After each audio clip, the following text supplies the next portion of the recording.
जनता नागरी सहकारी पतसंस्था अध्यक्ष व संचालक यांना अटक करा, ठेवीदारांची मागणी। जनता नागरी सहकारी पतसंस्था ठेवीदार यांचा 26 जानेवारी 2025 पासून बेमुदत उपोषणाला प्रशासकीय संकुलाच्या आवारात सुरुवात केली आहे। गुरुवार रोजी 6व्या दिवशी तहसील कार्यालया ठिकाणी व्यवसाय जितेंद्र शेळके यांनी उपोषण ठेवीदारांना विनंती करून देखील उपोषण सोडण्यास नकार दिल्यामुळे गुरुवार संध्याकाळी 5 वाजता जिल्हा उपनिबंधक कार्यालयाचे प्रतिनिधी राजेंद्र इप्पर, सहाय्यक निबंधक येवला, शहर पोलीस निरीक्षक धीरज महाजन आणि व्यावसायिक जितेंद्र शेळके यांनी उपोषण कार्यकर्त्यांची भेट घेतली। सायंकाळी 7 वाजेपर्यंत चर्चा सुरू होती।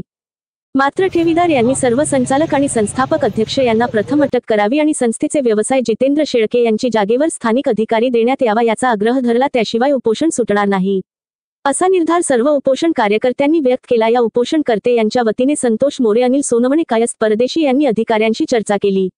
आज उपोषणाचा 7वा दिवशीही सुरू आहे। त्यात काही ठेवीदारांच्या प्रकृती अचानक खालवल्याने त्यांना उपजिल्हा रुग्णालय येवला येथे दाखल करण्यात आले आहे। प्रतिनिधी सचिन वखारे, येवला।